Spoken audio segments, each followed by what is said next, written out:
Welcome to Praveen academy. और आज date है 20 मार्च 2021। देखते हैं कौन से इंपॉर्टेंट आर्टिकल्स हैं आज। पहला आर्टिकल हमारा इलेक्टोरल बॉन्ड की बिक्री के खिलाफ याचिका से संबंधित है, जो सुप्रीम कोर्ट में लाई गई है। कौन लाया है इसको? एसोसिएशन फॉर डेमोक्रेटिक रिफॉर्म, एक एनजीओ है, ये लेके आया हुआ है। और ये याचिका अभी क्यों आई है? क्योंकि 1 अप्रैल को चुनावी बॉन्ड जारी होने वाले हैं, तो इसलिए उन पर रोक लगाने की बात कही गई। और क्यों रोक लगाने की बात कही गई है? क्योंकि अभी कुछ राज्यों में विधानसभा चुनाव होने वाले हैं, जैसे केरला, पश्चिम बंगाल, तमिलनाडु, तो इनमें इसका दुरुपयोग हो सकता है। इसके अलावा एनजीओ ने रेफरेंस दिया है आरबीआई और इलेक्शन कमीशन का, जो पहले भी चुनावी बॉन्डों को लेकर आशंका व्यक्त कर चुके हैं। इन दोनों संस्थाओं ने पहले कहा है कि चुनावी बॉन्डों की बिक्री मुखौटा कंपनियों के लिए गैर कानूनी धन एवं रिश्वत से प्राप्त आय को राजनीतिक दलों के पास जमा करने का एक माध्यम बन गया है। तो ये मुखौटा कंपनियां क्या होती हैं और कैसे माध्यम बन गई हैं? इनको शेल कंपनीज भी बोलते हैं। शेल कंपनियां वो कंपनियां होती हैं जो वास्तव में जिनका कोई एग्जिस्टेंस नहीं होता, वास्तव में वो कंपनियां होती ही नहीं हैं, केवल वो कागजों पे दर्ज होती हैं। इसके अलावा ना ही उनका कोई कार्यालय होता है, ना ही उनमें कोई कर्मचारी होते हैं। तो इस तरीके से फर्जी कंपनियां बनाकर केवल और केवल उनका उद्देश्य क्या है? राजनीतिक पार्टियों के पास पैसे को जमा करना। थोड़ा सा देखते हैं इलेक्टोरल बॉन्ड क्या होता है।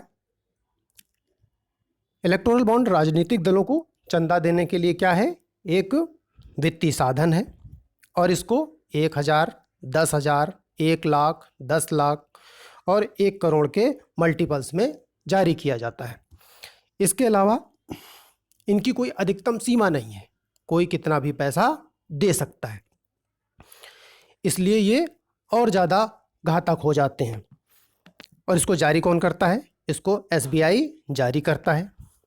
इनकी वैधता कितने दिन होती है? 15 दिन इनकी वैधता होती है। और इनको पंजीकृत राजनीतिक दलों के खाते में जमा किया जा सकता है, उसमें ये प्रतिदेय होते हैं। सबसे बड़ी बात ये होती है कि इनमें जो दान देते हैं उसका नाम नहीं होता है।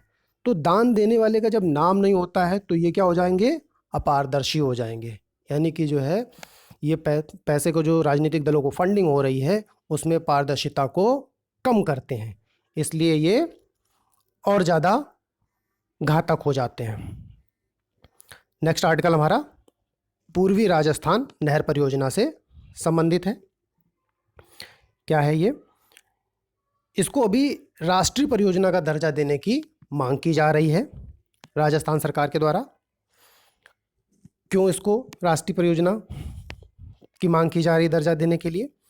क्योंकि इसमें बहुत ज़्यादा लागत आएगी और उस लागत को राज्य अकेले उठाने में सक्षम नहीं है, इसलिए इसको राष्ट्रीय परियोजना का दर्जा देने की मांग की जा रही है। अब बात करते हैं इस परियोजना के उद्देश्य की। तो अगर परियोजना के उद्देश्य की बात करें तो दक्षिणी राजस्थान में, और दक्षिणी राजस्थान में कौन सी? चंबल और उसकी सहायक नदियाँ पार्वती, काली सिंध आदि के जो बारिश का पानी है उसके अधिशेष को क्या करना है? इकट्ठा करना है और बाद में उसका उपयोग करना है। इससे क्या होगा?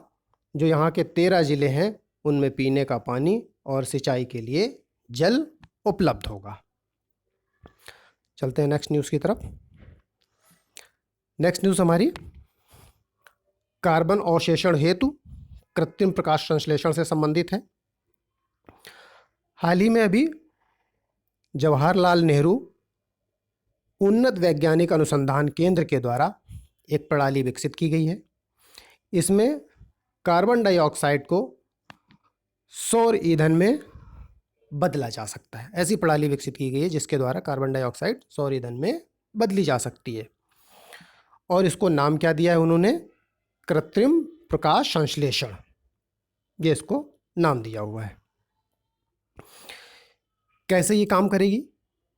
इसमें एक फोटोसेंसिटाइजर होगा, प्रकाश सुग्राहक होगा, जो उससे कार्बन डाइऑक्साइड को अवशोषित करके कार्बन मोनोऑक्साइड में बदला जाएगा और इसका उपयोग आंतरिक दहन इंजन में ईंधन के रूप में किया जा सकेगा। चलते हैं नेक्स्ट आर्टिकल की तरफ। नेक्स्ट आर्टिकल हमारा डिजिटल ग्रीन सर्टिफिकेट से संबंधित है। क्या है ये? अभी यूरोपीय आयोग के द्वारा इसको जारी किया गया है। इसके माध्यम से ये पता चलेगा कि कौन लोग वैक्सीन ले चुके हैं और कौन कोविड-19 से ठीक हो चुके हैं। तो इससे जो यूरोपीय संघ के नागरिक होंगे वो यूनियन के सभी देशों में बाधा रहित यात्रा कर सकेंगे। और ये कैसे होगा? ये एक डिजिटल दस्तावेज है। इसमें एक क्यूआर कोड होगा जो मोबाइल में संग्रहित और प्रदर्शित होगा। इसके माध्यम से व्यक्ति के बारे में पूरी जानकारी मिल जाएगी। इसको जारी करने की आवश्यकता क्यों पड़ी डिजिटल ग्रीन सर्टिफिकेट को? तो ये हरित प्रमाण पत्र इसलिए जारी किया गया क्योंकि अभी कोविड-19 बीमारी से यूरोप में पर्यटन बुरी तरीके से प्रभावित हुआ है। तो उसको फिर से ट्रैक पे लाने के लिए इसकी आवश्यकता पड़ी है। थोड़ा सा वैक्सीन पासपोर्ट के बारे में और बात करें तो पहला देश कौन सा था इसको जारी करने वाला? इजराइल था। और अभी हाल ही में चीन ने भी वायरस पासपोर्ट जारी किया हुआ है। हालांकि अभी जो यूरोपियन यूनियन ने जारी किया हुआ है इसके नाम को डिजिटल ग्रीन सर्टिफिकेट दिया है, ना कि वायरस शब्द इसमें जोड़ा गया। वायरस शब्द इसलिए नहीं जोड़ा गया क्योंकि लोग इसमें भेदभाव ना करें, उसको रोकने के लिए। देखते हैं नेक्स्ट न्यूज़। नेक्स्ट न्यूज़ हमारी गो इलेक्ट्रिक अभियान से संबंधित है। इसकी शुरुआत किसने की है? विद्युत मंत्रालय के द्वारा इसकी शुरुआत की गई है। इसका उद्देश्य क्या है? इसका उद्देश्य है इलेक्ट्रिक वाहन और खाना पकाने के इलेक्ट्रिक उपकरणों जैसे कि induction cooktops, electric pressure cooker आदि को अपनाने से होने वाले लाभ क्या हैं उनके बारे में जागरूकता पैदा करना, ये इसका उद्देश्य है। देखते हैं नेक्स्ट न्यूज़। नेक्स्ट न्यूज़ हमारी वंधन विकास योजना के लिए आदर्श राज्य से संबंधित है। तो वो आदर्श राज्य कौन सा है? मणिपुर है, जिसने इस योजना को बहुत अच्छे से लागू किया है और चैंपियन राज्य के रूप में उभर कर सामने आया हुआ है। यह योजना यहाँ के जो आदिवासी हैं उनके लिए रोजगार का एक प्रमुख स्रोत बन गई है, इसलिए योजना इम्पोर्टेंट हो जाती है। इस योजना के तहत क्या किया जाता है? वंधन केंद्रों की स्थापना की जाती है। जो आदिवासियों की जो लघु वन उपज होती हैं उनके मूल्य का संवर्धन करते हैं, ब्रांडिंग करते हैं और उसकी मार्केटिंग करते हैं। और ये कार्यक्रम किसके द्वारा चलाया जा रहा है? ये कार्यक्रम ट्राइफेड के द्वारा चलाया जा रहा है। ट्राइफेड क्या है?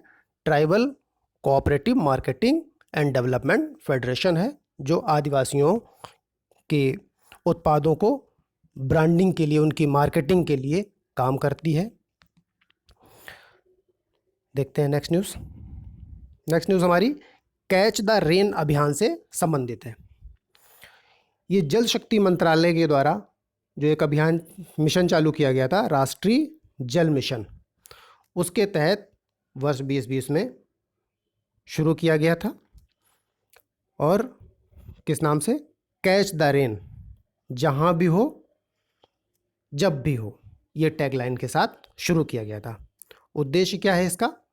सभी राज्यों और नागरिकों को जलवायु और मृदा स्तर के अनुकूल रेन वाटर हार्वेस्टिंग स्ट्रक्चर के निर्माण को प्रेरित करना है, ताकि लोग पानी के जल का संचय करें और जलवायु और मृदा को बेहतर बनाए रखें।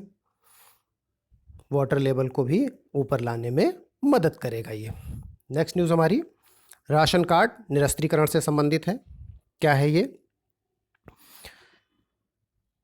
अभी आधार से लिंक ना होने के कारण लगभग 3 करोड़ राशन कार्ड को रद्द कर दिया गया है। तो इससे संबंधित याचिका पर जवाब देने के लिए केंद्र सरकार से सुप्रीम कोर्ट ने कहा है। एक याचिका आई है, उसमें कहा गया है कि राशन कार्ड रद्द होने से देश में भुखमरी से कई मौतें हुई हैं। राशन कार्ड योजना के अधिकार, ये क्या राशन कार्ड योजना क्या है? भोजन के अधिकार का प्रतीक है। इसे आधार से लिंक ना होने पर रद्द नहीं किया जा सकता है। यानी भोजन का अधिकार, राइट टू फूड, इसका प्रतीक है ये भोजन कार्ड, भोजन का अधिकार, राइट टू फूड। अदालत ने कहा कि गरीब और आदिवासियों के कार्ड आधार से लिंक ना होने से रद्द होना ये बड़ी चिंता का विषय है, इसलिए जवाब देने के लिए केंद्र सरकार से कहा गया है। थोड़ा सा राशन कार्ड के बारे में जान लेते हैं कि क्या है। इसको राज्य सरकारों के द्वारा जारी किया जाता है। तो राशन कार्ड कौन जारी करता है? राज्य सरकारें जारी करती हैं। इसके द्वारा राष्ट्रीय खाद्य सुरक्षा अधिनियम के तहत रियायती दर पर खाद्यान्न प्राप्त होता है जो इसके पात्र होते हैं, और ये हमारे यहाँ अधिकांश लोगों के पहचान पत्र का भी काम करता है। इसके अलावा राष्ट्रीय खाद्य सुरक्षा अधिनियम के तहत सभी राज्य सरकारों के लिए पीडीएस के अंतर्गत सार्वजनिक वितरण प्रणाली, पब्लिक डिस्ट्रीब्यूशन सिस्टम, इसके अंतर्गत पात्र परिवारों की पहचान करना और उन्हें राशन कार्ड प्रदान करना अनिवार्य है। किसके तहत? राष्ट्रीय खाद्य सुरक्षा अधिनियम के तहत। इसके अलावा इतनी भुखमरी के हालात हैं और ऐसे में राशन कार्ड रद्द किए जा रहे हैं, तो थोड़ी सी हम स्थिति देख लेते हैं कि जो वैश्विक सूचकांक हैं उनमें भारत की स्थिति क्या है। तो सबसे पहले हंगर वॉच रिपोर्ट 2020 को देखें। इसमें भारत की स्थिति को चिंताजनक की श्रेणी में रखा गया है। वहीं दूसरी रिपोर्ट हमारी ग्लोबल हंगर इंडेक्स 2020 से संबंधित है। इसमें भारत को 94th प्लेस मिला हुआ है, 107 देशों के लिए जारी की गई थी ये, और भारत को भुखमरी संबंधी गंभीर श्रेणी में इसमें रखा गया है। तो ये हालात हैं, इसके बावजूद भी राशन कार्ड रद्द किया जाना काफ़ी चिंताजनक विषय है। तो आज के लिए बस इतने इम्पोर्टेंट टॉपिक्स थे। Thank you.